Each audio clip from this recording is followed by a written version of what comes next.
தஞ்சை அடுத்துள்ள கருப்பட்டிப்பட்டி கிராமத்தில் பள்ளி மாணவ மாணவியருக்கு நெல் நடவு பயிற்சி அளிக்கப்பட்டது. மேலும் அவர்களுக்கு பாரம்பரிய நெல் ரகங்கள் குறித்தும் இயற்கை விவசாயம் குறித்தும் விளக்கம் அளிக்கப்பட்டது. இதில் கலந்து கொண்ட மாணவ மாணவிகள் உற்சாகமாக நடவு பணிகளை மேற்கொண்டனர்.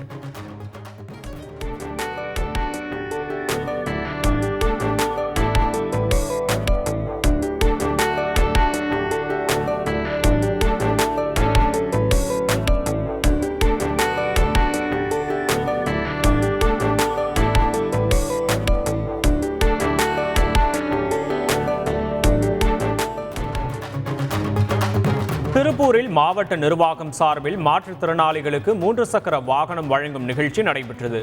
இதில் பெரும்பாலானோர் ஓட்டுநர் உரிமம் இல்லாமலும் வாகனங்களை ஓட்ட தெரியாமலும் தாறுமாறாக ஓட்டி ஆட்சியர் அலுவலகத்திலிருந்த சுவர்களிலும் வாகனங்களிலும் மோதினர். இதனிடையே அதிகாரிகள் முறையாக விசாரணை நடத்தாமல் பணத்தை பெற்றுக்கொண்டு 3 சக்கர வாகனங்களை வழங்கியுள்ளதாக பலரும் குற்றம் சாட்டியுள்ளனர்.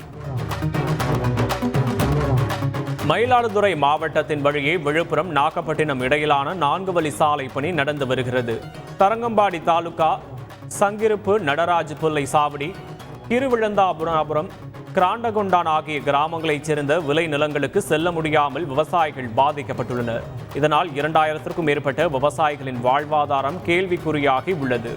எனவே விவசாய நிலங்களுக்கு செல்ல ஏதுவாக சுரங்க வழி பாதை அமைத்து தர வேண்டும் என கோரிக்கை விடுத்து சாலை மறியல் போராட்டத்தில் ஈடுபட்டனர். கோட்டாட்சியர் பேச்சுவார்த்தையை அடுத்து விவசாயிகள் கலைந்து சென்றனர். நீலகிரி மாவட்டம் கூடலூர் அருகே அறுவடைக்கு தயாரான வாழை மரங்களை மர்ம நபர்கள் அறுத்து சென்றதால் பல லட்சம் ரூபாய் இழப்பு ஏற்பட்டுள்ளதாக விவசாயி வேதனை தெரிவித்துள்ளார். கூடலூர் கோத்தர்வயர் பகுதியில் விவசாயி ஒருவரின் தோப்பில் 500க்கும் மேற்பட்ட வாழை மரங்கள் சரிந்து கீழே விழுந்து இருந்தன. அதனை கண்டு அதிர்ச்சி அடைந்த விவசாயி இதுகுறித்து போலீசாரிடம் புகார் அளித்துள்ளார்.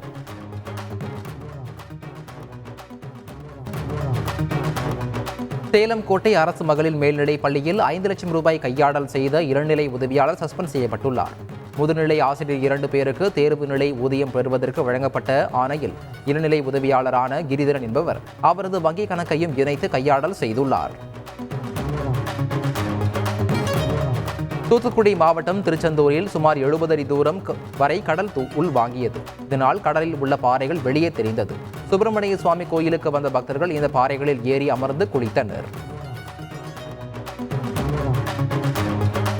ராமேஸ்வரம் மீனவர்கள் வரும் திங்கட்கிழமை முதல் காலவரையற்ற வேலைநிறுத்தத்தில் ஈடுபட போவதாக அறிவித்துள்ளனர். இறால், கணவாய், நண்டு உள்ளிட்ட மீன்களுக்கு உரிய விலை கிடைக்காததால் மீனவர்கள் நஷ்டத்தை சந்திப்பதாக தெரிவித்துள்ளனர். இந்த போராட்டத்தால் நாள் ஒன்றுக்கு 10 கோடி ரூபாய்க்கு மேல் அரசுக்கு வருவாய் இழப்பு ஏற்படும் அபாயம் உள்ள நிலையில் மீன்களுக்கு உரிய விலை நிர்ணயம் செய்ய வேண்டும் என மத்திய மாநில அரசுகளுக்கு மீனவர்கள் கோரிக்கை விடுத்துள்ளனர்.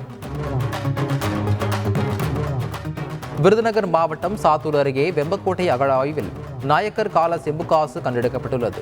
இந்த நாணயம் கிபி 16ஆம் நூற்றாண்டைச் சேர்ந்த மதுரை நாயக்க மன்னரான வீரப்ப நாயக்கர் காலத்தில் புழக்கத்தில் இருந்தது தெரியவந்துள்ளது. இவ்வகை காசுகளில் பொதுவாக சிவபெருமானின் அருகே பார்வதி தேவி அமர்ந்த நிலையில் காணப்படும். ஆனால் இக்காசில் சிவபெருமானின் திருவுருவம் மாத்திரமே காணப்படுவதாக அமைச்சர் தங்கம் தென்னரசு தனது எக்ஸ் பக்கத்தில் பதிவிட்டுள்ளார்.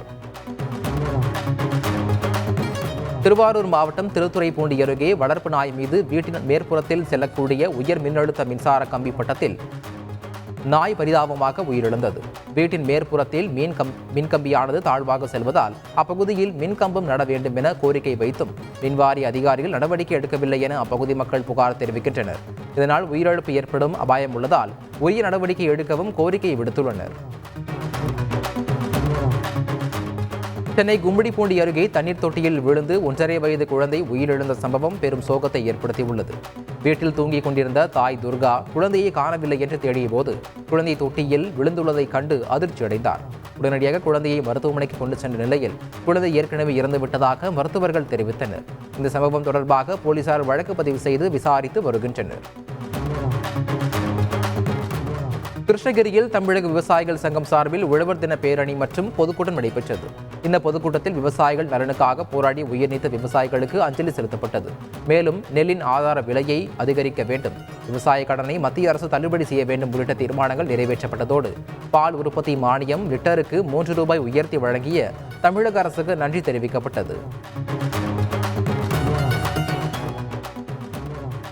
திருவாரூர் மாவட்டம் திருத்துறைப்பூண்டி அருகே சிறுமியை திருமணம் செய்வதாக ஆசை வார்த்தை கூறி ஏமாற்றியதாக இளைஞர் மீது சிறுமியின் பெற்றோர் திருத்துறைப்பூண்டி அனைத்து மகளிர் காவல் நிலையத்தில் புகார் அளித்துள்ளனர்.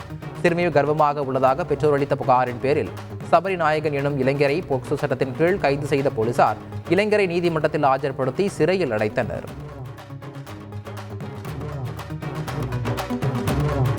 ராணிப்பேட்டையில் அதிவேகமாக சென்ற லோடு ஆட்டோ அங்கன்வாடி மைய கட்டிடத்தில் மோதியதில் பெண் ஒருவர் சம்பவ இடத்திலேயே உயிரிழந்தார்.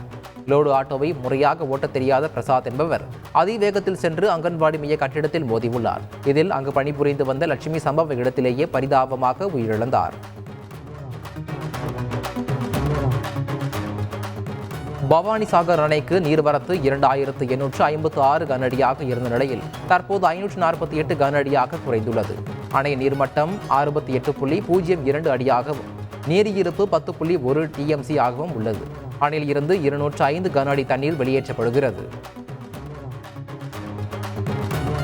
திண்டுக்கல் மாவட்டம் திருமலை சாமிபுரம் பகுதியில் நள்ளிரவில் பாண்டி என்ற கூலி தொழிலாளியின் தலையில் கல்லை போட்டு கொன்ற சம்பவம் பெரும் பரபரப்பை ஏற்படுத்தியுள்ளது. முதற்கட்ட விசாரணையில் குடிபோதையில் ஏற்பட்ட தகராறு காரணமாக சிலர் கொலை செய்ததாக தெரிய வந்துள்ளது. இச்சம்பவம் தொடர்பாக 2 பேரை பிடித்து போலீசார் விசாரித்து வருகின்றனர். கோவை அருகே கரடிமடை தீத்திப்பாளையம் பகுதியில் 150 அடி ஆழ கிணற்றில் விழுந்து புள்ளிமானை வனத்துறையினர் போராடி மீட்டனர். கிணற்றில் மான் விழுந்துள்ளதாக வனத்துறையினருக்கு கிடைத்த தகவலின் பேரில் சம்பவ இடத்திற்கு விரைந்த வனத்துறையினர் கிணற்றுக்குள் இறங்கி 1 மணி நேரம் போராடி மானை மீட்டனர். தொடர்ந்து புள்ளிமானுக்கு சிகிச்சை அளித்து பூலாம்பட்டி காப்பு காட்டிற்குள் விடப்பட்டது. நாகை மாவட்டம் வேதாரண்யம் அருகே இலங்கை நாட்டு ஃபைபர் படகு கரை ஒதுங்கியது. திருத்தலைக்காடு மீனவர்கள் 8 பேர் கடலுக்கு மீன்பிடிக்க சென்றிருந்தனர். அப்போது மீன்பிடி வலையில் ஒரு ஃபைபர் படகு சிக்கியுள்ளது. படகை கைப்பற்றி சோதனை செய்த கடலோர காவல் குழும போலீசார் இது இலங்கை படகு என்பதை உறுதி செய்ததை அடுத்து அந்த படகில் யாரேனும் ஆட்கள் வந்துள்ளனரா அல்லது கஞ்சா கடத்தல் பயன்பட்டதா என பல கோணங்களில் விசாரித்து வருகின்றனர். கும்பகோணம் பாலக்கரையில் உள்ள 10 அடி உயர விஸ்வரூப ஆஞ்சநேயருக்கு 8 ஆண்டுகளுக்கு பிறகு பழ அலங்காரம் செய்து பக்தர்கள் வழிபட்டனர். ஆனி மாத அமாவாசையை ஒட்டி ஆப்பிள், ஆரஞ்சு, பலா, கொய்யா, மலை வாழை, திராட்சை உள்ளிட்ட 15 வகை பழங்களை வைத்து ஆஞ்சநேயருக்கு அலங்காரம் செய்து சிறப்பு பூஜைகள் செய்யப்பட்டது. வேலூர் மாவட்டம் அணைக்கட்டு அருகே உள்ள எல்லையம்மன் கோயிலில் ஆனி மாத அமாவாசையை ஒட்டி பிரத்யங்கரா நிகும்பலா மிளகாய் சிறப்பு யாகம் நடைபெற்றது. உலக நன்மை வேண்டி நடத்தப்பட்ட யாக பூஜையில் 108 ஹோம பொருட்களும் 108 கிலோ மிளகாயும் பயன்படுத்தப்பட்டது. பூஜைகள் முடிந்ததும் தீபாராதனைகள் காட்டப்பட்டு அம்மனை ஊர்வலமாக எடுத்துச் சென்று ஊஞ்சல் சேவை உற்சவம் நடைபெற்றது. இந்த நிகழ்வை காண பல்வேறு மாவட்டங்களில் இருந்தும் பக்தர்கள் வருகை தந்து சாமி தரிசனம் செய்தனர்.